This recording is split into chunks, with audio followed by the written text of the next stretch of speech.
you feel safe because you can see at a distance. You can see that nobody's coming for you. The Kingston Canadian Film Festival proudly presents Rewind Fast Forward, a podcast where we chat with filmmakers about their work and the future of the Canadian cinema. My name is Thom Ernst. Welcome.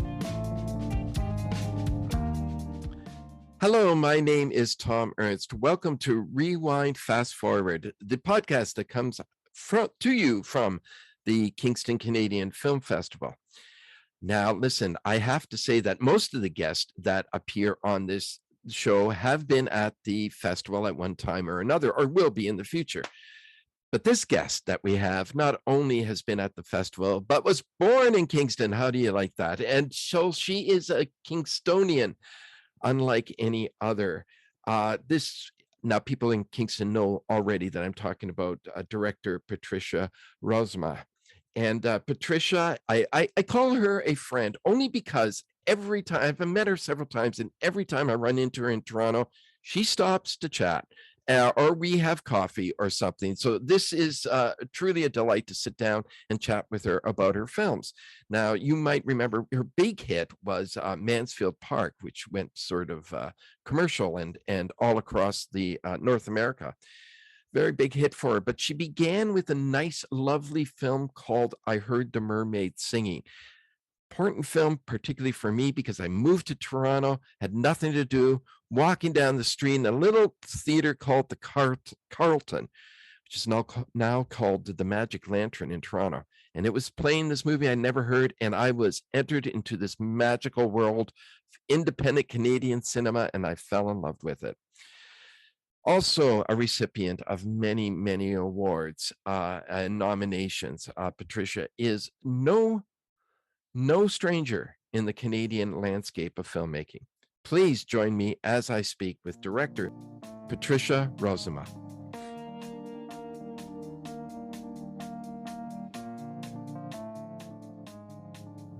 Well, welcome to Rewind Fast Forward, the film podcast coming out of the Kingston Film Festival, one of my favorite film festivals, obviously, or why else would I be doing their podcast?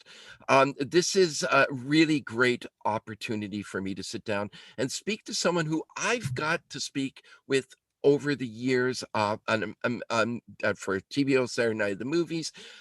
Even on occasion running into this great filmmaker in Toronto at a restaurant or cafe having breakfast once with Adam McGoyan, and that was a real treat.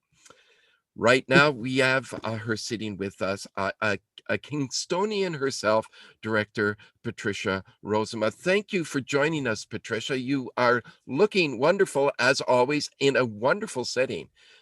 We're at her cottages. Thank you, Thom. Yes, it's like one of the joys of my life to be able to sit by water. What is it? Why is water so calming? Many theories on that. Well, there's the theory. The first one I think of when you say that is that the water, like we came from water, and the water calls us back. I mean, I guess Melville first said that, and Moby Dick, and I probably Joseph Conrad did it a few times. But yeah, there's something about the water that is, even if you're afraid of it, even if you don't want to swim or go sailing, it's lovely to be by. And we're made of it. That's the other we're thing. Largely water. I think also water.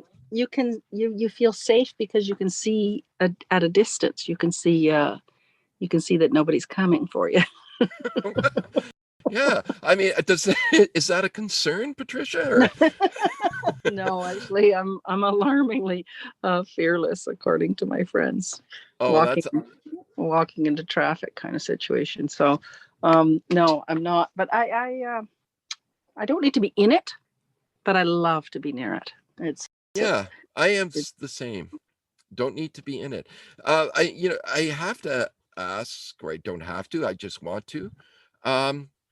Is this a good place for you to be creatively? Is this where a lot of the thoughts and inspiration comes from? Well, it's where Mouthpiece was written.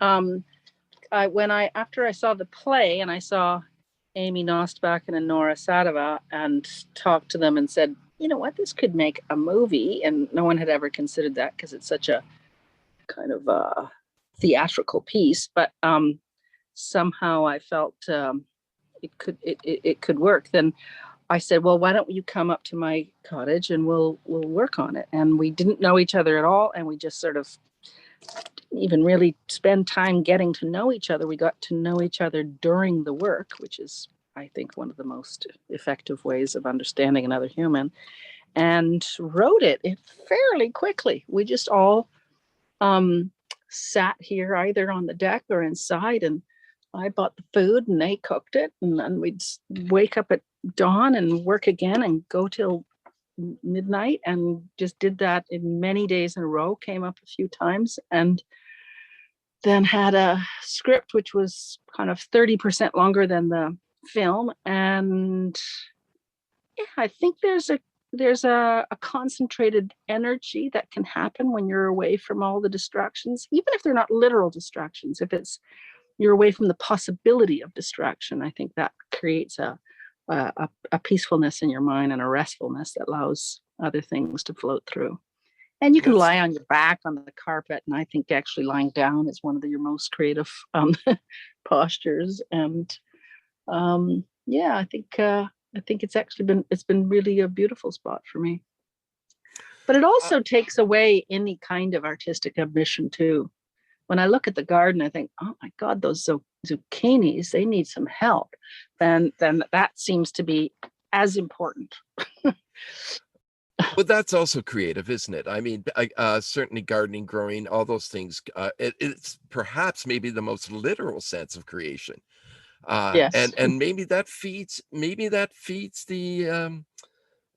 creative inspiration too, just by doing those functions. Yeah, and I don't even feel like it needs to. Like I'm there's something very humbling about being, as Mary Oliver said, in the family of things, of being part of larger cycles than yourself, that I think takes away the meism of it all and makes you just respect the natural order, and only for me, but only focus on what needs to be said, or what has some urgency or has some necessity. That's the only stuff that actually really flies anyway.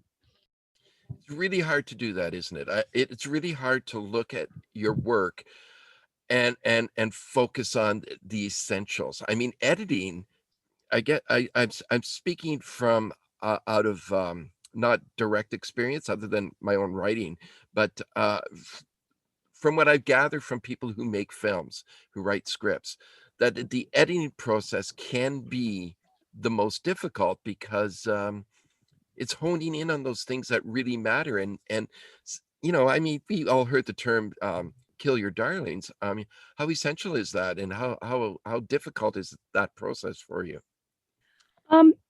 I stumbled on the idea of not thinking about what can I lose, but what do I absolutely need, starting from there, instead of chipping away at a big mass of things. So if I was only going to have 3 shots, what would they be? If I was only going to have 3 scenes, what would they be? If I was only going to have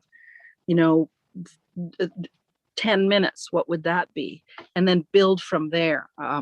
It's hard to think that way, because everything that you shot is always lingering around in your mind. But I think this is true. I don't have trouble losing things that I spent, so much money and so much time on. There's something purifying about that. And if I just see, no, does not fit, there's something rigorous and kind of pleasingly almost, pure about throwing away things that were precious to me. I don't know what that is. I once heard somebody, it was someone who writes and doesn't direct. They said that writer-directors are quicker to throw away things, both at the script level and also at the editing level. I don't know why. You can have a theory. Your turn. You have a theory. Well, it does. Well, I have no theories on that. I think it sounds like there's an element of the same feeling you get just purging yourself of things in your house.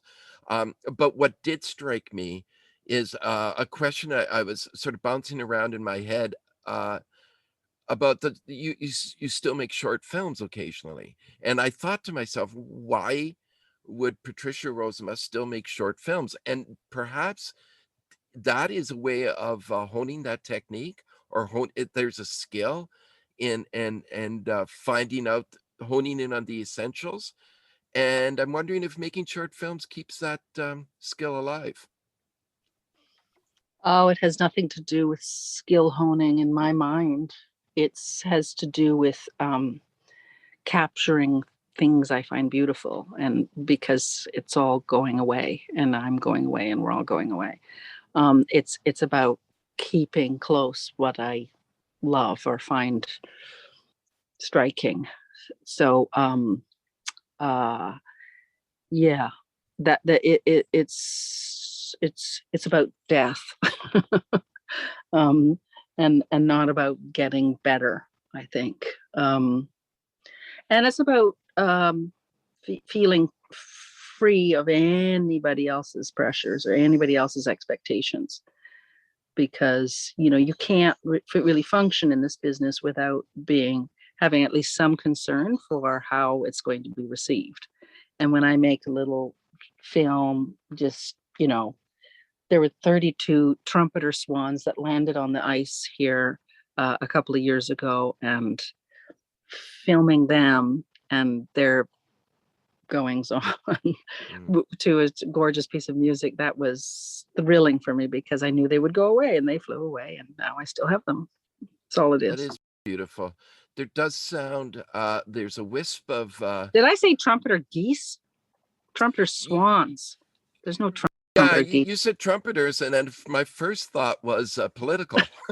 I Oh, okay. thought, No. I was thinking, did they break through I the would ice? film that too. 32 trumpeters, Trump supporters on my frozen lake in Caledon. I think I would film that too. Yes. Yeah, well, that would be interesting. There does sound to be a wisp of mortality concerns going on in what you just said. Oh, that's always been the case. I think it's also like one of my greatest fears is a loss of memory, or and the only way to do it is to film it and keep it. The most perfect gesture, the most perfect expression, the most perfect light. To that, if I can film it, then I can keep it and I can have it, and even if my mind goes, which it will eventually, and I go, then it'll still be there. And it's not about legacy. I don't mind. I don't think about, impressions of me after I'm not there to appreciate those receiving the impressions. It's just about keeping what's beautiful and frightening, even, like it's not all gorgeousness. It's not all pretty things. I almost got that sense when you talked about the geese, because Swans. Oh, sorry, swans. They were almost extinct. It initiated a kind of rabid bird obsession for me after I saw those swans, because then I thought, what else is here? And then I was looking around and saw a bald eagle, and then I was looking around and saw cedar waxwings who look like they've dipped their wings in wax and feed each other fermented berries and get drunk and fall off the branches. And then I saw sandpiper. Anyway, like they're the names and the words around them. So I'm a kind of a serial enthusiast, and then I'll go deeply into something. You know what? This is what I vow at the beginning of a conversation like this not to use I very much, and here I go. Aren't I fascinating? I'm sickened by that. I'm like, how can we keep it away from me? Well, this is why we talk to Patricia Rozema, because we want to know about you, and we want to know about your influences. We want to know about and even a deeper, by knowing you, we get a better understanding perhaps of your films, and by knowing your films, we do get a better understanding of you as well. With the absolute knowledge that filmmaking, and I think you would, um, I think your films show this, are collaborative, and you've already shown that with the collaboration you did with Mouthpiece. I do want to jump in with a thought that may or may go might go nowhere, but was this swan incident, did that proceed Into the Forest? Because Into the Forest is apocalyptic. Into the Forest is about endings and death and trying to hang on to beauty. It's where does that fall with this short film? No, that the swans were after Into the Forest. But actually, once I sort of realized, after I had that little moment with the swans, somebody sent me a master's thesis or something that they did on bird imagery in Patricia Rozema's films, and I realized that I have birds throughout. And then I met a teacher when I was in grade school, and she was talking about me, and I said, what are your memories? And she said, I remember there was this bird that flew into the classroom and everyone was frightened, and you just went up to it and you talked to it and you got it in your hands and took it. And I thought, oh, so this is I have this feeling quite often where I think something is new, and then when I look at it, it's actually oh, it's a theme I've forgotten. But so, Into the Forest was born from a different place. I guess it's also a bit of a sensation of loss, but it's also a wish for rebirth and a questioning about how radical rebirth needs to be. Do we need to burn the house down if it's rotten? Do we need to burn the house down, or can we leave it standing and start elsewhere? These are huge questions, and I think we as a species are asking them right now in our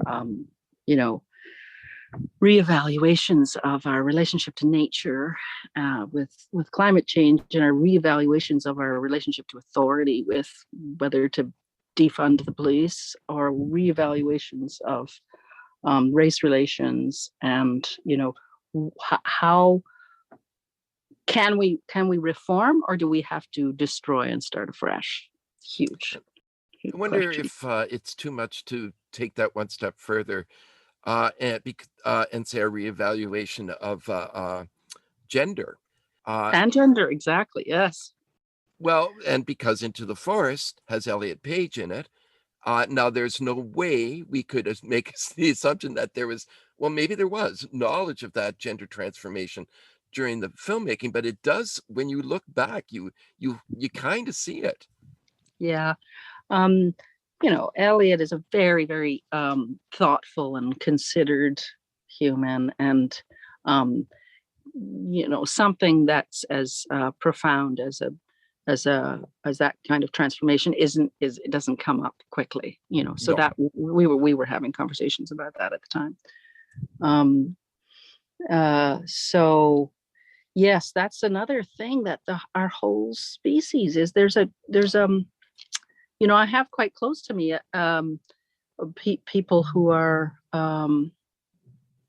not accepting the names that they were given and the descriptions they were given at birth, and it seems to be a moment of freedom, where that's just allowed, at least in this tiny little sliver, in this progressive little Toronto, in this progressive little Canada. In most parts of the world, it means you're going to be hurt. You're going to be physically hurt or ended.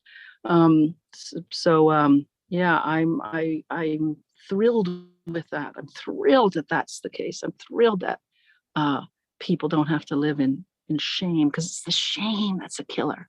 It's the shame. I grew up with so much shame over being queer. I like that is and those are sensations and doubts that color everything, and are so unkind, and take such deep emotional excavation and self-soothing to overcome, and it's not within everybody's abilities to give that to themselves when they've been shamed so deeply, Well, absolutely. The intensity of what we've learned um, through just other people's comments and through the media, and especially of an era that I think you and I existed in. Both of us being born in the same year, I know it's of an era you and I existed in. Um, but also of cinema. And this is where the eye comes in for you, Patricia. It's because the eye, meaning Patricia, is changing that perspective with film, even with something as classical as and as embedded in us like Jane Austen's Mansfield Park. Through your perspective, Fanny's character was elevated beyond what I think Jane Austen saw her as, maybe what Jane Austen had hoped she'd be, and you were able to sort of uh, push that further and proceed with that thought into a sort of a alternative look of an era that was not very kind to women. Oh gosh, no, not at all. Um, yeah, I've always felt like every film, and especially a film about a historical period, needs to answer the question, why now? Why does this need to be made now? Otherwise, just leave it as a book. And also, I have a belief that adaptations from prose to film are change things profoundly. There's no such thing as a faithful adaptation. I mean, there, I suppose there is. You have to be faithful to the spirit of it and to the intentions behind it. But the only really accurate or faithful adaptation would be filming the page, because word choice and order and length and paragraph construction, everything that is part of the tools of a writer. So when you do an adaptation, you have to ask what the spirit is behind it. And I thought her spirit, contrary to what she's perceived of as now, was quite radical and boisterous, and I think in this case political. And it wasn't just about domestic kind of relations and love affairs. There's lots of reason to believe. Now, people were quite skeptical when I came out with the film, but now since, I think there's been a lot more acceptance of the idea that she was had abolitionist intentions, and at least opinions that were reflected in the novel. So I amped those up. I accelerated those, and I made the film a bit more of a questioning of colonialism and how much do we owe the people whose lives we destroyed in order to build these beautiful, rich cultures that we now enjoy, or some people get to enjoy.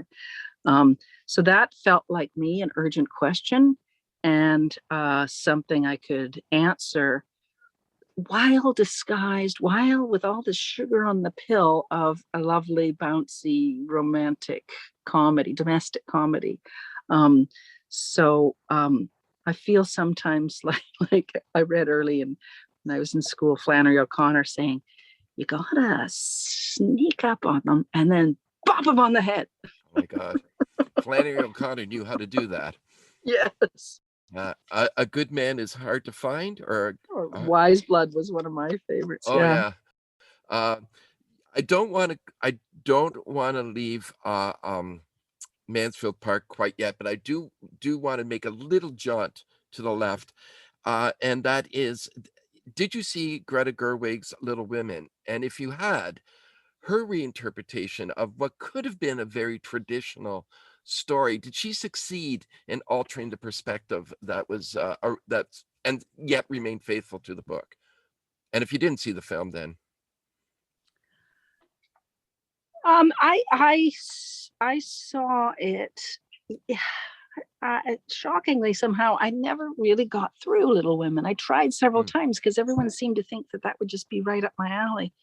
And I never got through it. And I don't know, I just felt so tired by a theme that we see so many times in fiction, which is where's daddy, and I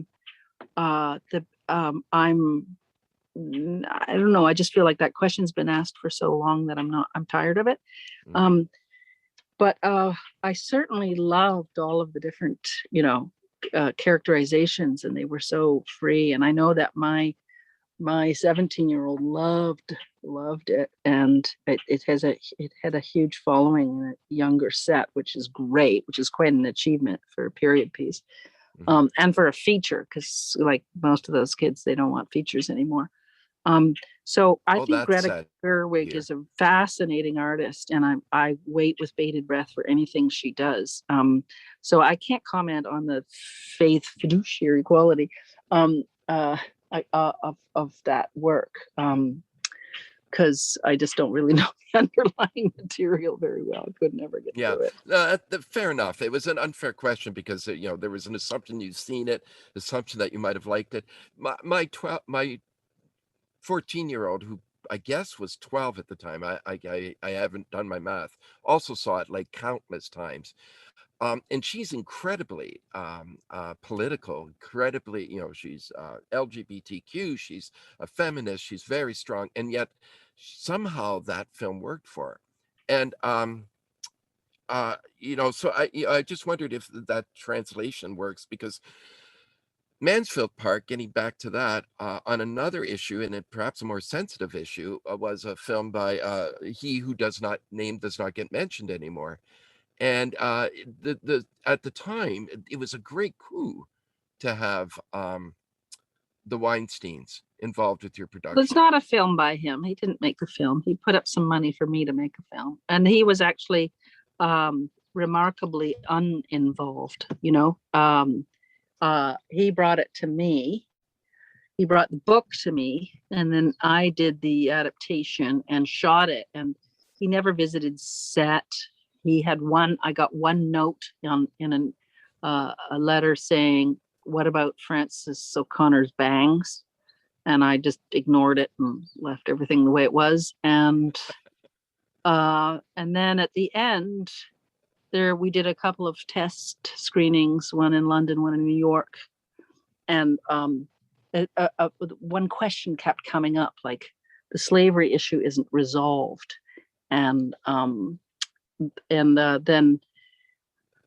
I wasn't sure what to do with that, because I raised the slavery issue, and I thought of it as a context, as a sort of a presence throughout the film, but it was so strong, it became a story, its own storyline, a kind of and it needed a conclusion. And then when I came up with the conclusion, there was the money there to go back and film it and put it out. So there was actually relatively little contact, and on none of the famous interference that so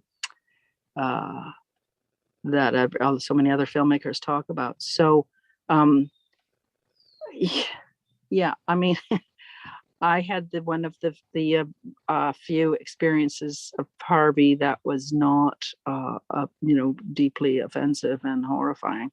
And he's clearly a monster, and clearly deserves all everything that's coming. But there was one little moment where I was not finished casting, and the part of Mary Bertram was still open, and I needed the English Rose. And I come to work one day in London, and someone says, "Harvey's decided that Angelina Jolie is going to play that part." And I sing, so my little feminist hackles and director hackles get up and say, "No one's telling me who's playing that role. I can't even do an English accent. This could be a huge embarrassment. What are we talking about?" And so it went away because I said no, and I didn't, like being having something just visited upon me like that. And then later in the Me Too movement, I read an interview with Angelina, and it was at about that time that she said that he had aggressed her. And now back when I was told Angelina is going to be this, and then so I said, where does this come from? How does he just come up with that? And someone sort of quietly said, oh, I think he was unkind to her, or he was rude to her. And then, of course, in my mind, I thought, oh, did he swear or what happened? And it never dawned on me how horrifying the situation was. So if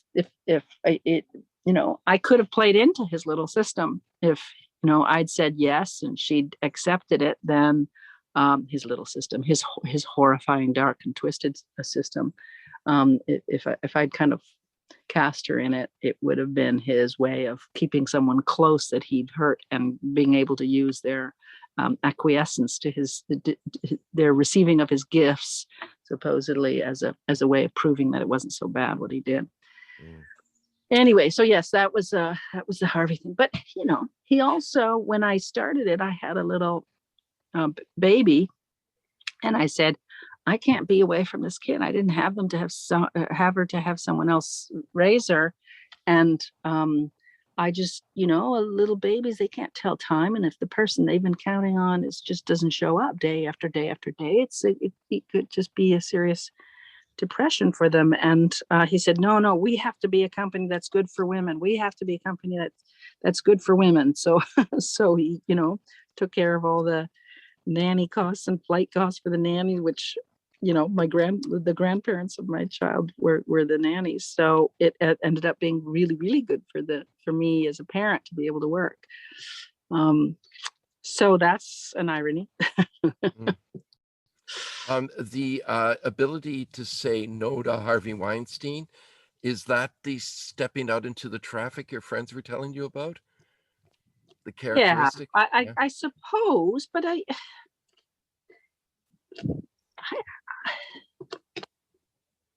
yes, I guess. I don't know if that even requires fearlessness. That just requires a wish to do what you love. And if what that someone is suggesting isn't something that you would love, then you just have to very simply kind of say, no, thank you. And that isn't even stepping into traffic particularly. That's just staying close to you're staying close to the source. I've always sensed that the only way I could ever touch anyone else in my work is if it touches me, and the only way I could convince them of any emotion would be if I could have that emotion myself. And if some big blustery human comes along and says you got to do this, and it just doesn't feel right, I don't know, that's not it's not hard for me to take a pass. I guess if you're not afraid to do something, then you can't define that as courage, but you can define it as fearlessness. I guess so. Yeah. I mean, I think I had my father was very unafraid of failure, and I think that was a beautiful thing, a gift he gave me. And if it's just all falls flat, then you just get up again. And he, right from very young, kind of said, if you're not failing, you're not actually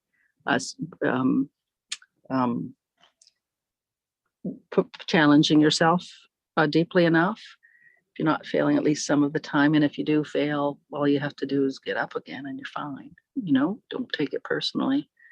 So I can't say that it was always that easy. Like deep critical criticism has always been hard, and really bad reviews are not something I I can quote lots of them. Let's just say that. I can quote the bad reviews more quickly and effectively than the good ones. You hear that over and over and over again, that you remember the bad reviews, but your father seems to be following the tradition of another great man, then, which is Gandhi, who says, I never fail, I only win and learn. I That's think lovely. Gandhi said that, if I'm quoting him correctly. Yes, my dad took a course on Gandhi, actually. Well, later in life, he was always taking courses. So that I wouldn't be surprised if uh, I don't even think he learned it from Gandhi. That kind of thought echoed through both of them. That's really, really interesting. I keep thinking of ways, I'm getting a little personal now, but I keep thinking of ways that I may be or may not be influencing my daughter. And I constantly think, you know what? I don't have that wisdom. I don't have that thing that one day my daughter's going to be sitting at her cottage being interviewed for whatever she does, and she's going to be able to say, my dad used to say. And what a wonderful ability that is. What a wonderful gift that is to pass on to your children. I don't think it's possible. There's too many negatives in the sentences I constructed in my head. Your voice will ring through her entire life. Whatever you say, whether it is wise or unwise, it's going to ring through her.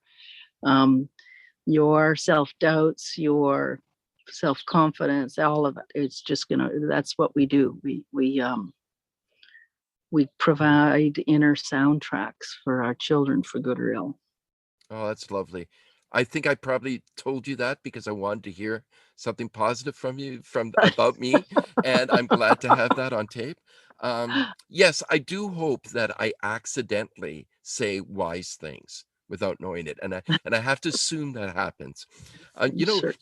But prior to our conversation, like just when we and I were talking about meditation and things of the sort, and it seems to be coming up again in our conversation now, what our brain tells us is not necessarily accurate, and that we have to sort of reshape that. And I think that's what great filmmakers do, and is reshape reality into a story that can be digested and help us rethink where we stand.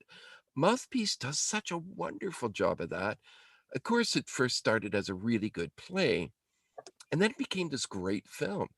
And it is, I think you have many, you talked about your bad reviews, but let me remind you how greatly Mouthpiece was received. And I know this because I'm on the Toronto Film Critics Association, and word about Mouthpiece spread very quickly. In my mind, I saw Mouthpiece and I thought, not only is this a great narrative, it's as close to a musical as as I think Patricia Rozema is going to go. It's so lyrical, and it's so the synchronicity between these two actors is astounding. So that long inflated introduction is just to say, wow, how did you work that the humanness, the and the synchronicity, the musicality, if that's a word, into that film. Oh, well, thank you for that, Tom. That one is so close to my heart that I really felt as free as I have since my first film, I think, when I made that one. That I felt, which was a landmark film. Thank you. I felt just kind of unconcerned, and convinced that I had, thanks to these two young, vivacious minds, and one of them is, Amy is also a musician who hummed the whole soundtrack in the closet, the sleeping bags tacked to the walls. It was all so lo-fi that it was kind of thrilling too. I once picked up a cassette tape from a street vendor in New York City, and it was an interview with Laurie Anderson, and I remember her saying, never get seduced by thinking that you need more and more expensive technology in order to make something great. And that's always rung through my mind. So don't get seduced into thinking that money is what's going to make beauty or something worthwhile or serious. So yeah, I really, really have to give Amy and Nora most of the credit on that film, because they came up with this idea of two women playing one woman. That is genius to me. That is genius. thrilling. That is thrilling. because I know that that's human experience. It visualizes, it physicalizes a very, very profound sensation. Even you talking about your brain as a separate thing from you, that is somehow reflected in this premise, this two women playing one. I just know and I spend so much of my time at odds with myself, or in debate. One side is saying this and the other side is saying that, and it's never as simple as Jekyll and Hyde, and it's never as simple as good or bad or insecure or confident, or any of those things. It's much messier than that. There's just voices conversing, but at odds, and sometimes in sync, sometimes in moments of rest and love, and then the voices can even be still. And so I thought, I don't know what this film would be, but I need to harness somehow and share with the tricks and powers and of cinema. Need to share that. And what the film didn't have, what the play didn't have, was the mother's experience. It was two women who had lost their mother, trying to figure out what kind of eulogy to give her. Did they give her and it was a bit of an examination of women's role in society, and mother who's chose or couldn't go back to work after she had children. What is lost, what is gained from that situation? But it didn't have the mother's point of view. So as a mother, and as someone who had a mother die, which they didn't, I felt like I really had a genuine contribution to make. So we sort of added that note, kind of an older note and a sadder note. So it has a lot more grief in it than the play did. The play had more anger and more energy, and it was kind of a bit more like rambunctious than the film was. So yeah, but that central idea was so thrilling, and the musicality of those women was so infectious. And I have always loved music and drama, but disliked musicals because mostly they're so trivial, and there's a kind of style of music that I'm not that fond of. I know I've alienated most of this audience now because everyone seems to love it, but I just so off we went and played. And there was this assumption, and then talking with the brilliant Catherine Lutz, the cinematographer, we talked through the scenes, and then we both came to it with this idea that, okay, the past will have one look and the present will have another look, and then the kind of visions will have another look. And then thought, that's not how it works in my brain. I don't have a specific look for the past in my brain.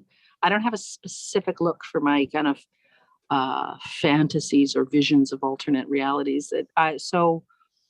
Let's just not be that organized. Let's not have such a kind of a scheme or a system. Let's actually truly try to recreate the wildness that goes on in the human brain, or at least ours. So we don't have a specific look for each of them, and we just change the rules constantly. It was so pleasing.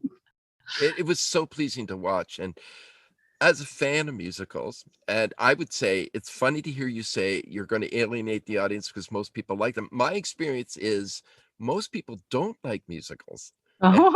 Yeah, and I'm a huge fan of them. And one day we'll have a conversation about why I think the comment about that they're trivial, etc., may not be quite as accurate as you might believe. And that's the only film thing I would ever challenge you on. Okay, all right. It's not that they're trivial, because I have seen some that are more serious. It's a musical style that I'm not there's a fond style, of. yeah. There's a kind of often an Americana kind of musical style that's not mine. So because I would have loved to make a musical, and I've often said, I started the first thing when I was a journalist, I thought, wow, just music and picture. I want to make music videos. That's what I want to do. And then I'm happy, but it has to be music that I respond to. So there may be a musical in me still.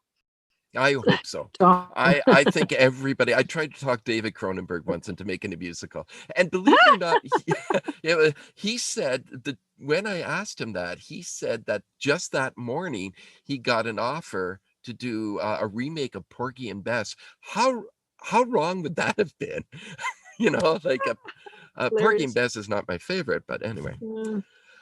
There's so much to talk to you about, and I'm just going over my list of films and things, and recognize that we've pretty much reached our time, but I can't let you go without telling you about and I mentioned that we are of the same generation, so we were of the same age, and I felt very young when I first moved to Toronto, as you were, and wanting to see a film, and I heard. There was the Carlton cinemas in Toronto are no longer called the Carlton, but I heard about this movie called I Heard the Mermaids Singing. I was into Hollywood films. Small films was not my thing, and Canadian films that I didn't reach me yet as far as something I would eagerly seek out. But I heard good things and walked into this theater, just new to Toronto, and was completely mesmerized. At the time, I didn't know who Patricia Rozema was. I knew of her name because of this film, but the performance is what struck me first. Sheila McCarthy. Later on, I would discover that there's a Sally Hawkins-ish about that performance. Although Patricia, I lost her name now all of a sudden. Sheila McCarthy? Sheila McCarthy came before Sally Hawkins, but that's what it strikes me now. And I look at that film and I'm mesmerizing, that fragility, that curiosity, that humbleness, that willingness. It was just so magical, even for a male, but I think mostly because I entered this big city by myself and felt all those things. I'd never seen anything like her before, but the name that came to mind for me was always Buster Keaton. True, very yeah. Serious. She doesn't smile once through the whole movie, right? She's very, very serious and very earnest, and then gets it wrong at every turn. Yeah. And yet, my heart just went for her at every turn. But yeah, I almost felt tearful when you were just saying that. Just this idea that you can kind of do something that I just had this idea for the character. That one started with a character idea, and I've heard that from a lot of filmmakers who make that if it's a person that they start with, like that's the germinating idea, and I loved her. I loved her immediately. I knew what she wore. I imagined her walking around the city. I knew that she was never the first one to be noticed anywhere in any context. She was the last one. And yet her mind and heart were just bursting. I thought, but there was no self-pity in her at all. She just kind of got on with it and was deeply creative. That moved me, and I wanted to make something, and I wanted to see inside her visions, and I wanted to see her greatness and her beauty and go into, and I think that may have been what is people respond to in the movie, is this feeling that their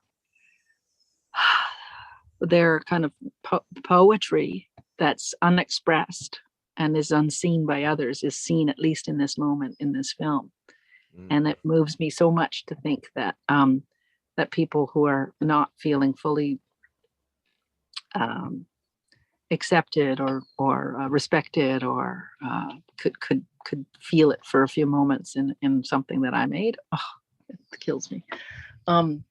But the strategy for any filmmakers listening to this or writers was to take three sides of myself and then make them into characters in opposition to each other. So in fact, it's got a bit of a mouthpiece to it in the process, where it's like I was older woman who was, feared that she'd never make anything beautiful, that it would somehow, her life would go by. She'd admire it. She'd stand outside of it.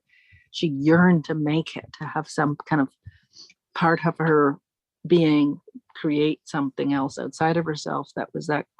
And then the other one who makes it, but is kind of too traumatized by the business side of things, to stay fresh and open and live with all of their nerves exposed, So I had those three, and then the one standing outside who also wants to make it, but it has never really, and does it unself-consciously, actually.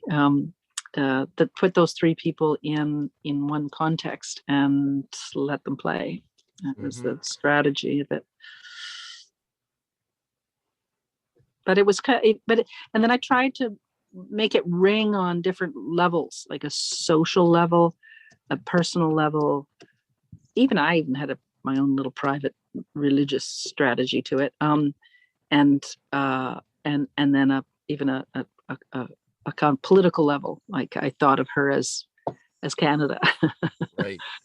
Gave her a Canadian toque when she's flying, and just thought of her as the country that hasn't been the world dominator, hasn't been the biggest, ego at the table, but still has lots of great beauty to offer. I think it must be easier, I'm not saying easy, to write a character who's dynamic, who's heroic or whatever. I mean, I think all those formulas are placed. You just need to pick up the right framework and plop it in. It's harder to make a character who we recognize but don't quite know how to express. And I think that's my favorite characters in films are that, and Sheila McCarthy being one of them. And whenever I see that sort of fragility, and you just wonder, actors like, oh my God, I wish I could remember names. This is going to drive me crazy. But in Lolita, the Stanley Kubrick Lolita, great actress. She was also in Poseidon Adventure. You're not able to remember either, are you? The fragility of those characters, of Sally Hawkins, and how you're able to capture that is really a skill and a talent. And I think that's what really fascinates me, when those characters are able to be realized. They're fragile, but they just get on with things, don't they? Well, maybe they're not actually. Maybe they just they don't. They actually just kind of keep motoring through even the most humiliating situations. They keep going. Yeah. So that's in fact, what's that? That's not fragility. They're not falling apart. They're not destroyed. They feel lost, but they actually get up again the next morning, partly because there's no expectations put on them. It's Shelley Winters, the actress I was trying to think of. And she did it again and again in films, and I think she was just brilliant at it.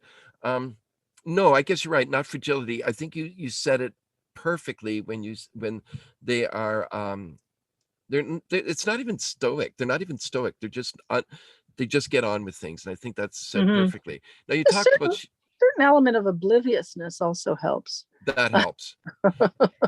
And Sheila McCarthy may not have smiled throughout the film, but she's smiling in the poster. Yeah. No. No? Well, is she? Well, I thought she was. We're going to have to take a look at the poster and look at it. She looks very content, I would say. That. Yeah. She looks very content. That poster was sort of inspired by Magritte, the floating castle. Yeah. So I sort of have a floating head, and I just knew that eyes looking directly at the audience, and just one. I thought that captured the kind of strangeness of the piece, and the surreal element, which I guess people called magic realism. Yeah. Do you object to that term? No, that's fine. I like that term. I resist descriptions of whimsical, because it seems inherently not very thoughtful. It seems just too too soft. And I think tenderness is a hard won stance, and vulnerability. I think those are hard positions and states of being to maintain. So to make them sound just like something flying by and thin, I don't think it actually reflects reality. Yeah, I agree with you.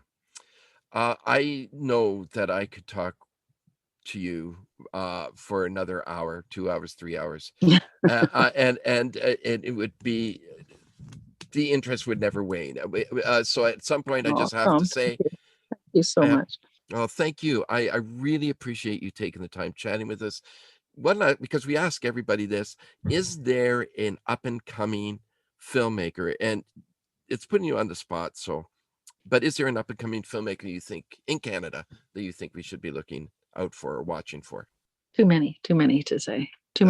I just went to the Canadian Film Centre and worked with 5 different filmmakers and each one of them I thought, I am excited that you exist, and thank God you exist. And so, no, I'm not going to single anyone out, but there are many. There's a lot of young voices, a lot of diverse voices, actually, that it's really time that the mic is handed over to people who don't look like the filmmakers that we're really familiar with. Mm-hmm.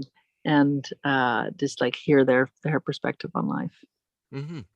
I tend to agree with you, and it's happening, and that's fantastic. But I do want more films from Patricia Rozema, and I want a musical too from Patricia Rozema. Okay, all right, okay, on the list. And more so, I want to be in it. I can't sing or dance, but I'll find my way in it. My parents were born again Christians, which I don't aspire to alienate another part of our audience, but the only thing that kind of got me hooked was my mom said, when I was very little, my mom said, well, heaven is whatever you want it to be. And so I thought, oh my gosh, it's going to be a musical. I am going to die and end up in a musical. So I don't think that was the answer they were hoping for. I don't know. Anyway, I make my life here on earth a musical as much as I can. Thank you again. It's been a delight. I love the fact that I live in a city and have a job where I can see Patricia Rozema and sit down and chat with her.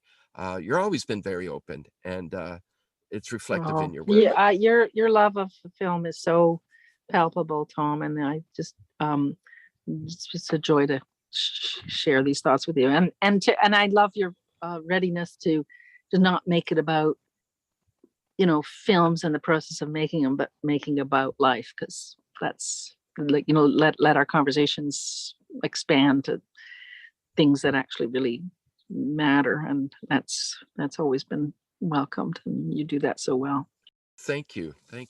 I will say, I did say once, when people say I have a passion for film, I go, no, I have a passion for life and storytelling. Yeah, it shows. Yeah. Okay. All right, Patricia, thank you so much. Okay. Talk to you later. Bye-bye. A huge thank you to our guest, Patricia Rozema. You can find out more about Patricia's future projects and filmography in the show notes. Rewind Fast Forward is hosted by Thom Ernst and produced by Moira Demorest. Support for this podcast comes from the Kingston Canadian Film Festival, which is situated on the traditional homeland of the Anishinaabe, Haudenosaunee, and Huron-Wendat. This podcast is generously funded by the Canada Council for the Arts. Thank you for listening.